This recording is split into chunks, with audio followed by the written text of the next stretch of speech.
जय श्री सद्गुरु देवाय नमः। जय श्री गणपति देवाय नमः। ओम सर्वमंगल मांगल्ये शिवे सर्वार्थ साधिके शरण्ये त्र्यंबके गौरी नारायणी नमस्तुते। श्रीमद् देवी भागवत महापुराण दूसरा खंड 9वां स्कंद 40वां अध्याय। दुर्वासा के शाप से इंद्र का श्रीहीन हो जाना। नारद जी बोले, हे भगवान, वे श्रेष्ठ महालक्ष्मी भगवान नारायण के प्रिय होकर बैकुंठ में निवास करती हैं। वे सनातनी भगवती बैकुंठ की अधिष्ठात्री देवी हैं। वह माँ लक्ष्मी पूर्व काल में पृथ्वी लोक में सिंधु की पुत्री कैसे बनी और सर्वप्रथम किसके द्वारा उनकी स्तुति की गई, वह सब मुझे बतलाइए। श्री नारायण बोले, हे नारद, पूर्व काल में दुर्वासा के शाप के कारण इंद्र श्रीवहीन हो गए थे और संपूर्ण देव समुदाय मृत्यु लोक में भटकने लगा।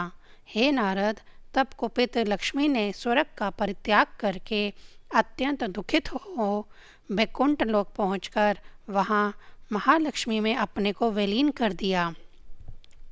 उस समय शोक से संतप्त सभी देवता ब्रह्मा की सभा में गए और वहां से ब्रह्मा जी को आगे करके बैकुंठ लोक को गए। वहां पर सभी देवताओं ने भगवान नारायण श्री विष्णु की शरण ग्रहण की। उस समय अत्यंत दीनता युक्त सभी देवताओं के कंठ, होंठ और तालु सूख गए थे। तब पुराण पुरुष भगवान श्री हरि की आज्ञा से वे सर्वसम्मति स्वरूप लक्ष्मी अपनी कला से सिंधु की कन्या हुई थी। उस समय सभी देवताओं ने दैत्यों के साथ मिलकर समुद्र मंथन करके महालक्ष्मी की प्राप्ति की थी। भगवान विष्णु ने महालक्ष्मी को प्रेम पूर्वक देखा। तब प्रसन्नता युक्त मुखमंडल वाली परम संतुष्ट भगवती महालक्ष्मी ने देवता आदि को वर प्रदान करके क्षीर सागर में शयन करने वाले भगवान श्री विष्णु को वनमाला अर्पित कर दी। हे नारद, देवताओं ने असुरों के द्वारा अपहृत किया गया अपना राज्य पुनः प्राप्त कर लिया। तत्पश्चात उन भगवती महालक्ष्मी की भली भांति पूजा करके वे देवता सब प्रकार से विपत्ति रहित हो गए। नारद जी बोले, हे ब्रह्मन, पूर्व काल में ब्रह्मनिष्ठ तथा तत्वज्ञानी मुनि श्रेष्ठ दुर्वासा ने कब, क्यों और किस अपराध के कारण इंद्र को शाप दिया था? उन देवता आदि ने किस रूप से समुद्र का मंथन किया? किस स्रोत से प्रसन्न होकर भगवती लक्ष्मी इंद्र के समक्ष प्रकट हुई और उन दोनों के बीच क्या संवाद हुआ? हे प्रभु, यह सब आप मुझे बतलाइए। श्री नारायण बोले, हे नारद, प्राचीन काल की बात है। तीनों लोकों के अधिपति इंद्र मधुपान से प्रमत्त और काम आसक्त होकर रंभा के साथ एकांत में विहार कर रहे थे। उस काममुखी अप्सरा के साथ क्रीड़ा करने से उनका मन मोहित हो गया था। इस प्रकार कामदेव से मथित मन वाले वे इंद्र उसी महावन में स्थित हो गए। उसी समय इंद्र ने बैकुंठ धाम से कैलाश पर्वत की ओर जाते हुए महर्षि दुर्वासा को देखा। उनका शरीर ब्रह्म तेज से दीप्तिमान था। ऐश्वर्य संपन्न वे ग्रीष्म ऋतु के मध्यीन कालीन हजारों सूर्यों की प्रभा से युक्त थे। उनका अत्यंत स्वच्छ जटाजूट प्रतत स्वर्ण के समान प्रकाशमान था। वे श्वेत वर्ण का यज्ञोपवीत धारण किए हुए थे। उन्होंने अपने हाथों में चीर, दंड तथा कमंडल धारण कर रखा था। वे अपने ललाट पर चंद्रमा के समान प्रतीत होने वाला अत्यंत उज्ज्वल तिलक धारण किए हुए थे। वेद वेदांग के पारगामी लाखों शिष्य उनके साथ विद्यमान थे। उन्हें देखकर अति प्रमत्त इंद्र ने सिर झुकाकर मुनि तथा शिष्य वर्ग को प्रणाम किया और प्रसन्न होकर उनकी स्तुति की। तब शिष्यों सहित मुनि दुर्वासा ने इंद्र को शुभ आशीर्वाद दिया। साथ ही उन्होंने भगवान विष्णु द्वारा प्रदत्त परम मनोहर परिजात पुष्प उन्हें समर्पित किया। तब बुढ़ापा, रोग, मृत्यु तथा शोक का नाश करने वाले तथा मोक्ष प्रदान करने वाले उस पुष्प को लेकर राज्य संपदा से मंदो उन्मत्त इंद्र ने उसे ऐरावत हाथी के मस्तक पर फेंक दिया। उस पुष्प का स्पर्श होते ही वह ऐरावत हाथी रूप, गुण, तेज तथा आयु में अस्माकत भगवान विष्णु के तुल्य हो गया। तब इंद्र को छोड़कर वह गजराज घोर वन में चला गया। हे मुने, अपने तेजोबल से संपन्न इंद्र उस ऐरावत को रोक पाने में समर्थ नहीं हो सके। इंद्र ने उस पुष्प का तिरस्कार किया है, ऐसा जानकर मुनीश्वर दुर्वासा अत्यंत कुपित हो उठे और रोष में आके उन्हें शाप देते हुए कहने लगे। मुनि बोले, अरे राज्य श्री के अभिमान से प्रमत्त होकर तुम मेरा अपमान क्यों कर रहे हो? मेरे द्वारा दिए गए पुष्प को तुमने गर्वित होकर हाथी के मस्तक पर फेंक दिया। श्री विष्णु को समर्पित किए हुए नैवेद्य फल अथवा जल के प्राप्त होते ही उनका उपभोग कर लेना चाहिए। उनका त्याग करने से वह ब्रह्म हत्या के पाप का भागी होता है। जो मनुष्य सौभाग्य से प्राप्त हुए भगवान विष्णु के पावन नैवेद्य का त्याग करता है, वह श्री, बुद्धि तथा राज्य इन सब से वंचित हो जाता है। जो भक्त श्री विष्णु के लिए अर्पित किए गए नैवेद्य को पाते ही उसे ग्रहण कर लेता है, वह अपने 100 पूर्वजों का उद्धार करके स्वयं जीवन उन्मुक्त हो जाता है। जो मनुष्य प्रतिदिन भगवान श्री हरि के नैवेद्य को ग्रहण करके उन्हें प्रणाम करता है तथा भक्ति पूर्वक उनका पूजन एवं स्तवन करता है, वह भगवान विष्णु के समान हो जाता है। हे मूर्ख, उसका स्पर्श करके चलने वाली वायु का संयोग पाकर तीर्थ समुदाय शीघ्र ही वृद्ध शुद्ध हो जाता है और उसकी चरण रज से पृथ्वी शीघ्र ही पवित्र हो जाती है। भगवान श्री हरि का भोग न लगाया हुआ अन्न व्यभिचारिणी स्त्री, पति पुत्रहीन स्त्री तथा शूद्र के श्राद्ध अन्न के समान व्यर्थ होता है और वह मांस भक्षण के समान है। शिवलिंग के लिए अर्पण किया हुआ अन्न, शूद्रों के यहाँ यजन कराने वाले ब्राह्मण के द्वारा प्रदत्त अन्न, चिकित्सा वृत्ति में लगे ब्राह्मण का अन्न, देवल, कन्या विक्रयी तथा वेश्याओं की वृत्ति पर आश्रित रहने वाले पुरुषों का अन्न, उच्छद, बासी तथा सबके भोजन कर लेने पर बचा हुआ अन्न, शूद्र अधिपति द्विज, वृषवाही द्विज, दीक्षाहीन द्विज, शवदाही, अगम्या स्त्री के साथ गमन करने वाले द्विज, मित्रद्रोही, विश्वासघाती, कृतघ्न तथा झूठी गवाही देने वाले और तीर्थ प्रतिग्राही ब्राह्मणों का अन्न ग्रहण करने वाले, यह सभी भगवान विष्णु का नैवेद्य भक्षण करने से शुद्ध हो जाते हैं। यदि चंडाल भी भगवान विष्णु की उपासना करता है तो वह अपनी करोड़ों पीढ़ियों का उद्धार कर देता है। भगवान श्री हरि की भक्ति न करने वाला मनुष्य स्वयं अपनी भी रक्षा करने में असमर्थ रहता है। यदि कोई मनुष्य अनजान में भी श्री विष्णु का नैवेद्य ग्रहण कर लेता है, वह अपने 7 जन्मों के अर्जित पापों से मुक्त हो जाता है, इसमें संदेह नहीं है। जो ज्ञान पूर्वक भक्ति के साथ भगवान विष्णु का नैवेद्य ग्रहण करता है, वह तो करोड़ों जन्मों के अर्जित पापों से मुक्त हो जाता है, यह निश्चित है। हे इंद्र, तुमने जो अभिमानवश इस परिजात पुष्प को हाथी के मस्तक पर फेंक दिया है, इस अपराध के कारण लक्ष्मी जी तुम लोगों का परित्याग करके भगवान श्री हरि के लोक में चली जाए। मैं नारायण का भक्त हूँ। मैं देवता, ब्रह्मा, काल, मृत्यु तथा जरा से भी भयभीत नहीं होता, तो फिर अन्य किन लोगों की गिनती करूं?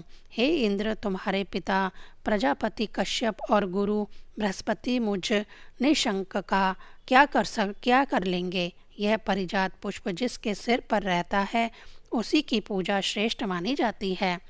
यह सुनकर देवराज इंद्र मुनि दुर्वासा के चरण पकड़कर शोक संतप्त तथा भय से व्याकुल हो उच्च स्वर से रोने लगे और उनसे कहने लगे।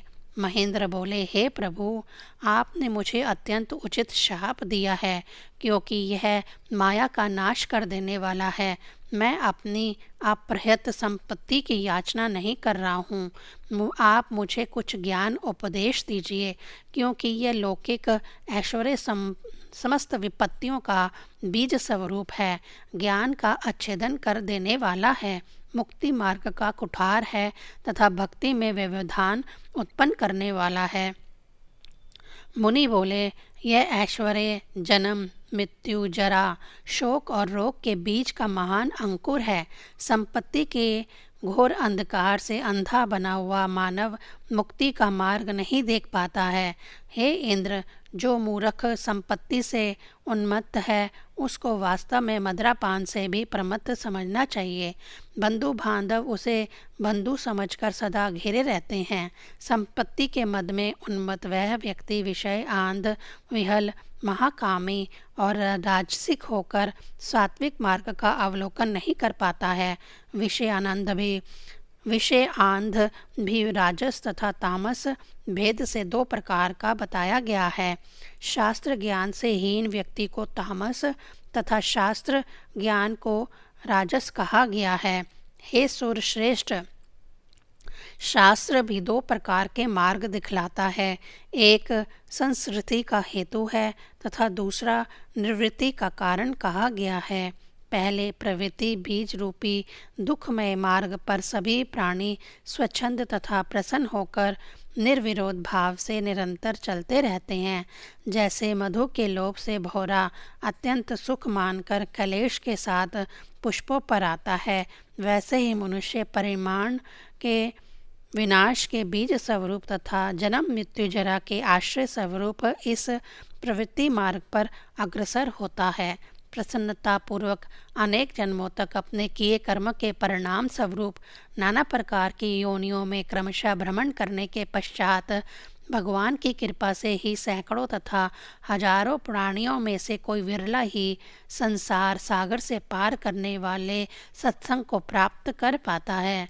जब कोई साधु तत्व ज्ञान रूपी दीपक से उसे मुक्ति मार्ग दिखा देता है, तब संसार बंधन को तोड़ने के लिए जीव प्रयत्न करने लगता है।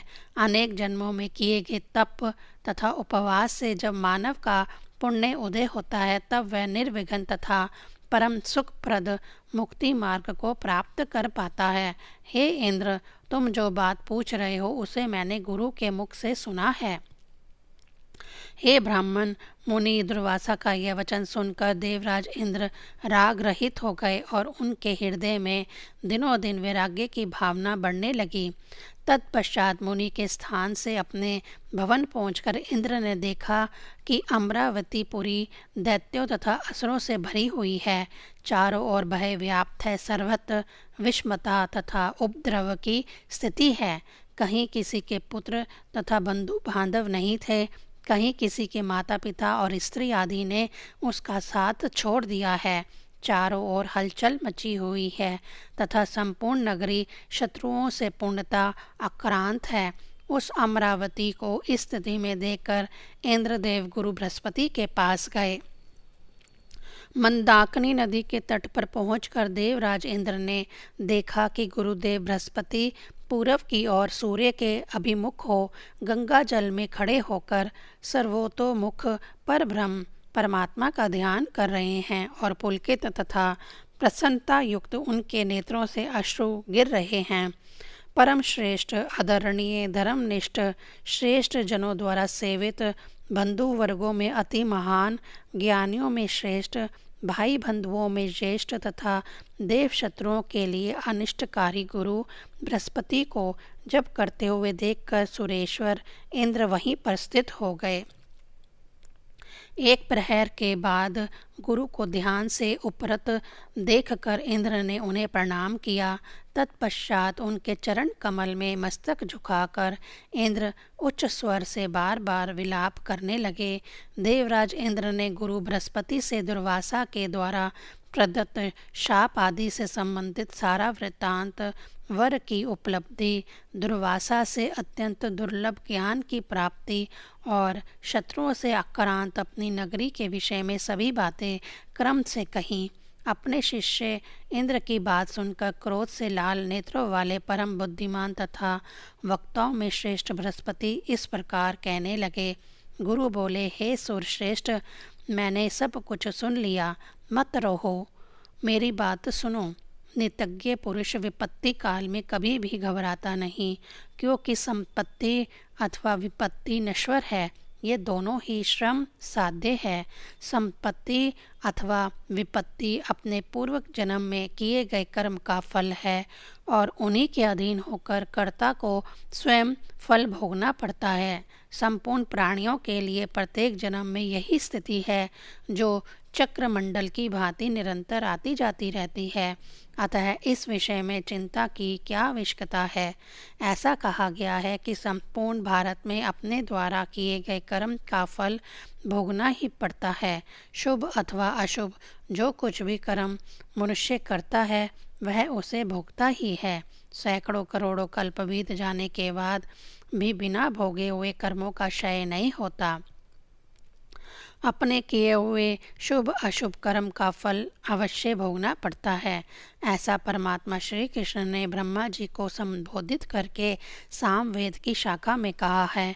किए हुए संपूर्ण कर्मों का भोग शेष रह जाने पर उन प्राणियों का कर्म अनुसार भारतवर्ष में अथवा अन्यत्र जन्म होता है। प्राणी कर्म से ही ब्रह्म शाप, कर्म से ही शुभ आशीर्वाद, कर्म से ही माँ लक्ष्मी और कर्म से ही दृढ़ता प्राप्त करता है। हे पुरंदर, करोड़ों जन्मों के संचित कर्म प्राणी के पीछे उसकी छाया की भांति लगे रहते हैं और बिना भोगे उस प्राणी को नहीं छोड़ते। काल, देश और पात्र के भेद से कर्मों का न्यून अधिक भाव हुआ ही करता है। साधारण समय में दान में दी गई वस्तुओं का साधारण फल होता है।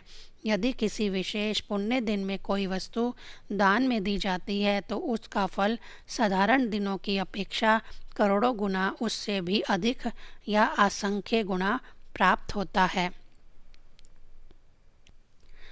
उसी प्रकार हे इंद्रदेव, साधारण स्थान में दान में दी गई वस्तु का साधारण पुण्य होता है, किंतु देश भेद के अनुसार किसी विशेष स्थान में दान का फल करोड़ गुना या उससे भी अधिक असंख्य गुना होता है।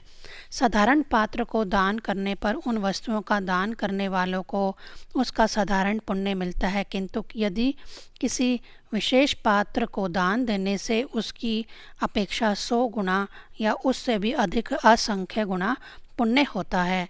जैसे क्षेत्र भेद से भिन्न भिन्न खेतों में बीज बोने पर किसानों के लिए कम या अधिक धान्य उत्पन्न होता है, वैसे ही पात्र भेद से दान देने पर दाता न्यून अधिक फल प्राप्त करता है। सामान्य दिन में ब्राह्मण को दिए गए दान का सामान्य फल होता है, किंतु अमावस्या तथा सूर्य संक्रांति को दान देने से 100 गुना फल प्राप्त होता है और चतुर्मासा में तथा पूर्णिमा तिथि को दिए गए दान का अनंत फल होता है।